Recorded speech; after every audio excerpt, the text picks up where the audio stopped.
Désolée de casser l'ambiance, mais pour celles qui pensaient que le postpartum, c'était faire des bisous et des câlins à son bébé au clair de lune dans un pyjama en satin en lui donnant le biberon, vous vous trompez. Sachez que en général, le postpartum, ça ressemble plutôt à chialer, manger ce qui te passe sous la main à 3 heures du mat et te demander pourquoi t'as signé pour ça.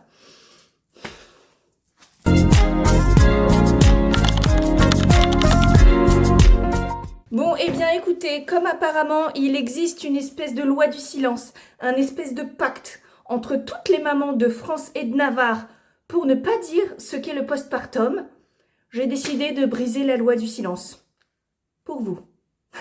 Je vais tout vous partager, sans filtre et sans bullshit. J'espère que vous êtes prêtes. Bon, pour celles qui n'ont pas d'enfants ou qui n'ont pas encore d'enfants, ne vous inquiétez pas, c'est pas si dramatique que ça. La preuve, on resigne encore et encore et encore. Puisque le corps est capable de quelque chose d'extrêmement magique, c'est qu'il oublie. Voyez? Donc c'est pour ça que je me permets de faire cette vidéo là maintenant, histoire que ça reste encore un peu frais dans ma tête. Parce que si je vous refais cette vidéo parlant du postpartum dans un an, ça n'aura absolument plus aucun sens. Voilà. Là, j'ai encore les hormones en ébullition, j'ai encore la nénette en chou-fleur. Donc, c'est le moment ou jamais de vous dire un petit peu les dessous du postpartum. Hein. Donc, primo, il faut savoir que ton corps va devenir un véritable chantier de travaux publics. Alors, au-delà du fait que la moitié de l'hôpital ou de la clinique a vu ce qui se passait dans ton pantalon, tu vas être un petit peu comme ravagé après ton accouchement. Vraiment ravagé, c'est le mot. Et si on t'a dit que tu allais retrouver ton corps rapidement, on t'a menti. Voilà. Enfin, écoutez, en tout cas, moi, on m'a menti. Alors moi, j'aimerais comprendre un petit peu toutes ces femmes, toutes ces influenceuses qui font des photos, ne serait-ce que quelques jours après avoir accouché, en étant comme ça, sans une vergeture, sans une ride, sans un coin de fatigue ni de cerne. Je ne comprends pas. Hein? Parce que, excusez-moi, mais moi, après 3 grossesses, alors que ce soit après la première, après la deuxième ou là, après la troisième, c'est absolument pas mon corps que j'ai retrouvé. Éventuellement, c'est une version collector de mon corps, avec des fuites, des odeurs, des sueurs nocturnes. Oh là là! Ça, c'est un truc dont on ne parle pas. Les sueurs nocturnes. J'ai l'impression d'être un phacochère toutes les nuits. C'est une horreur. Et puis, le plus collector dans tout ça, c'est le ventre. Voilà. Là, je vous cache pas que j'ai un bide à bière à faire pâlir les plus gros buveurs de Heineken. Hein. Attention, hein. Ça rigole pas. Vais-je le perdre un jour? Je ne sais pas. Je vous épargne les vergetures. Mais bon, n'oublions pas que nous avons accouché d'un être humain et que notre périnée réclame des vacances. Donc là, on va essayer de lui foutre la paix quelque temps. Hein. Alors, pour ceux et celles qui ne le savent pas et qui ne me suivent pas sur TikTok, d'ailleurs, si c'est pas le cas, je ne comprends pas comment ça se fait que vous ne me suiviez pas, mais il faut déjà savoir qu'avant mon accouchement, mon périnée était déjà en PLS. Donc autant vous dire que je fuitais déjà de partout avant même d'accoucher. Là que j'ai accouché, comment vous dire? Bref, tout ça pour vous dire que mon périnée est encore plus en PLS. Il est torchon, chiffon, carpette. Je ne peux absolument plus rien lui demander. Je ne sais même pas comment ça se fait que j'ai pas une descente d'organes à chaque fois que je marche pour aller jusqu'à la boîte aux lettres. C'est une horreur. Donc, je pense qu'il va falloir incessamment sous peu que je fasse le plus sérieusement du monde ma rééducation du périnée. Parce que... je vous passe les détails, les meufs. Vraiment, absolument, mais alors absolument pas glamour. Ensuite, nous allons parler de ma meilleure amie, la charge mentale. Elle ne me quitte pas. Voilà. Je suis déjà une grande adepte d'organisation pour mettre à mal la charge mentale. Mais là, je ne vous cache pas qu'avec un enfant supplémentaire, des tétés à gérer, des repas à gérer, la maison à gérer, plus les 2 autres enfants à gérer, ma charge mentale a juste explosé. Explosé. Vraiment, j'ai pas d'autres mots. Mon cerveau est complètement, mais alors complètement dans le brouillard. Je pense que je fais un burn-out mental. Je ne sais même pas si ça existe, mais j'ai décidé de l'inventer. Voilà. Donc, si tu crois que tu es fatigué, tu n'es pas fatigué. Alors, avant l'accouchement, je croyais déjà être fatiguée et avoir une charge mentale à n'en plus finir. En fait, j'étais là. Maintenant, je suis là. Je ne sais même pas comment c'est possible. Et en bonus de cette fatigue, on va avoir bébé qui pleure et monsieur qui dort. Soyez prêtes les meufs. Les hommes ont cette incroyable capacité à dormir alors que soit on souffre, soit bébé pleure. C'est absolument magique. Mais vraiment, je sais pas comment ils font. Ça doit être hormonal. Ou alors ils se foutent de notre gueule. Je ne sais pas. Faudrait mener l'enquête quand même, un de ces quatre, parce que ça fait quand même plusieurs siècles que ça dure.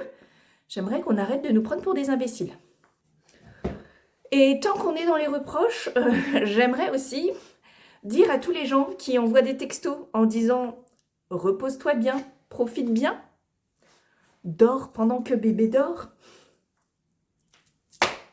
Je vous déteste. Je vous maudis, vous et toutes vos familles, sur plusieurs générations. On dit pas ça, une maman qui vient d'accoucher, ça va pas la tête. À quel moment on se repose? À quel moment on dort? Et encore plus, à quel moment on dort pendant que bébé dort? Voyez?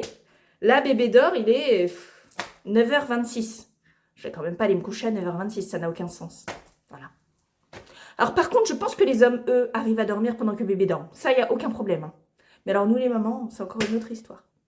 Donc voilà, ne vous attendez pas à réussir à dormir pendant que bébé dort. C'est pas possible. Voilà. Ah, bon, on va enfin quand même attaquer les choses un petit peu plus sympas.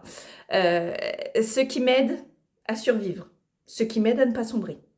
Eh bien écoutez, c'est dans ces moments-là qu'on se raccroche à des mini-choses. Des mini-choses sans importance, mais je vous jure que quand vous ne les avez pas, vous vous rendez compte à quel point elles vous manquent et à quel point elles sont importantes.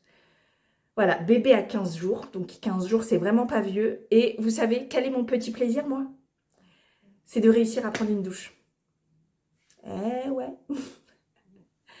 Voilà, c'est pas grand-chose, mais je vous jure que quand je réussis à prendre ma douche quotidienne, oh, punaise, mais je la savoure, je la savoure.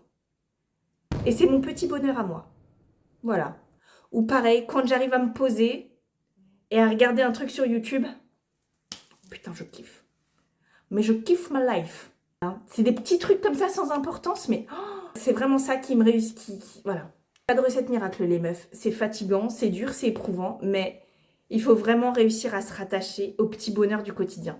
En fait, tout ce qui d'habitude nous paraît banal, oh, je vous jure, il faut le saisir et il faut le savourer, il faut l'aimer. Ça peut paraître dérisoire pour certaines, mais c'est beaucoup pour moi et je pense que c'est ce qui m'aide à ne pas sombrer.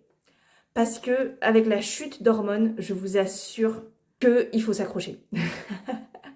Franchement, autant quand on est enceinte, les hormones qui montent en flèche, c'est quelque chose.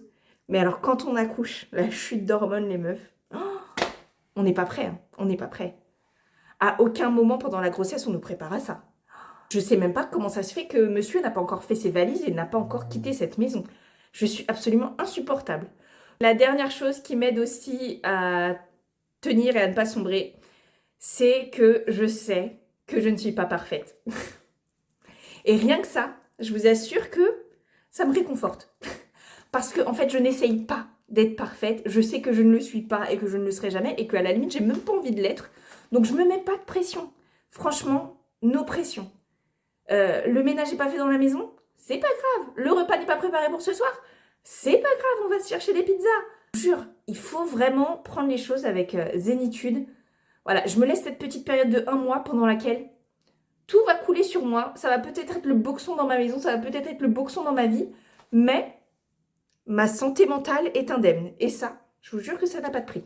Donc surtout, on ne se met pas la pression. On n'essaye pas d'avoir une maison parfaite, on n'essaye pas d'avoir des enfants parfaits. On essaie juste de rester en vie. et c'est déjà pas mal.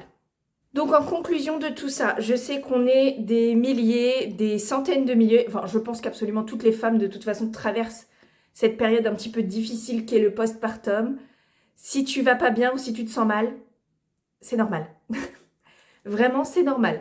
Avec tout le chamboulement hormonal qui se passe à l'intérieur de nous, c'est tout à fait normal.